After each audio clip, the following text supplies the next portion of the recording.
Assalamu alaikum. How are you students? New Oxford Modern English for class 7. Chapter number 1 poem. Poem name is No. Page number 16, C part. Pronoun. First of all, I will define a pronoun. A pronoun, as you know, stands for a person or thing. Pronoun एक ऐसा लफ्ज़ होता है जो किसी शख्स या चीज़ के लिए इस्तेमाल किया जाता है. Pronouns can be singular और plural. Pronoun जो है वो singular वाहिद या फिर प्लूरल जमा भी हो सकते हैं. अब नीचे एक कॉलम दिया गया है और जो नेक्स्ट पेज पे एक क्वेश्चन है, क्वेश्चन नंबर 1 पेज नंबर 17 पर. क्वेश्चन पहले सुन ले. क्वेश्चन है, can you arrange the pronounce? क्या प्रोनाउंस को अरेंज कर सकते हैं? इन द लिस्ट में ऑन पेज 16, जो पेज नंबर 16 पे लिस्ट दी गई है.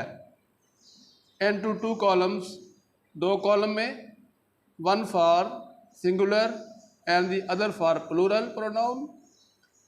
उनमें एक सिंगुलर के लिए होगा और दूसरा प्लूरल के लिए होगा. तो अभी हम लिस्ट के अंदर आते हैं. ये लिस्ट दी गई है येलो कलर में. ईच, अगर मैंने हाईलाइट किया है, सॉरी मैंने इसको एस स्टैंड फॉर किया है एस और पी से. S stand for singular and P stand for plural. तो जिनके आगे एस लगा होगा वो सिंगुलर होंगे. Each, everyone, none, nobody, one, this, another, no one, and that. These are singular pronouns. Now, both, all, those, some, others, and these are plural pronouns. Now on page number 17, question number 2. Underline the pronouns and say whether they are used as singular or whether they are used as subject or object, and whether they are singular or plural. In sentences के अंदर हमने सबसे पहले तो देखने हैं कि इसके अंदर प्रोनाउंस कौन से हैं. फिर हमने ये बताना है कि वो प्रोनाउन सिंगुलर हैं या प्लूरल हैं, नंबर 1. नंबर 2, हमने ये बताना है क्या वो जो प्रोनाउन है किस फॉर्म के अंदर है. क्या वो सब्जेक्ट के तौर पे काम कर रहा है प्रोनाउन या ऑब्जेक्ट के तौर पे काम कर रहा है. तो इसके लिए मैंने ऊपर एक ये कॉलम बनाया है. ये हमारे पास ए से लेके एच तक सेंटेंस हैं. तो मैंने इसके 4 कॉलम बनाए हैं. सिंगुलर, प्लूरल, आगे लिखा हुआ है सब्जेक्ट और ऑब्जेक्ट. तो पहले हम सेंटेंस देखते हैं और साथ समझने की भी कोशिश करते हैं. They wanted to help the villagers. They क्या चीज़ है? दे प्रोनाउन है. अब हमने बताना है क्या ये सिंगुलर है या प्लूरल है. आप सब जानते हैं कि ये दे सिंगुलर नहीं है बल्कि ये प्लूरल फॉर्म के अंदर है. तो ऊपर मैंने इसको ऐसे ही लिख दिया है. आप कॉलम में देखें, ए, दे को मैं लिखा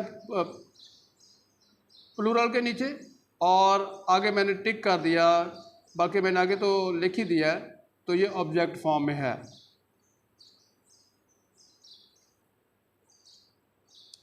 इसी तरह आप कॉलम को, टेबल को खुद समझेंगे, लेकिन मैं आपको यहाँ बता देता हूँ.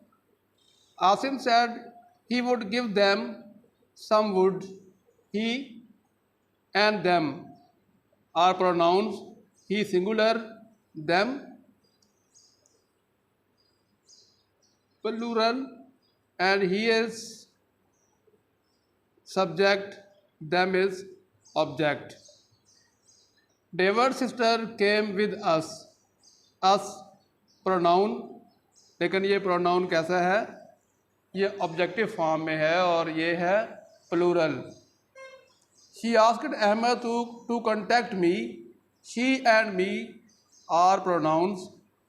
She singular and me be singular, but she in subjective case and me in objective case. I have never met the Prime Minister. I pronoun singular and as a subject. Do you know him? You and him are pronouns. You दो तरह perform करता है. You singular भी है और plural के तौर पे भी काम करता है. और यहाँ पे जो you है ये एज ए सब्जेक्ट है और him as a object. I wonder where she has put the basket. I and she are pronouns. Both are singular and both are subjects. It was under the chair a minute ago. It is pronoun and it is working as singular and as subject. तो अजीज़ तलबा, ये था हमारा आज का सबक जिसके अंदर आप प्रोनाउन सीख रहे थे. अल्लाह हाफिज़.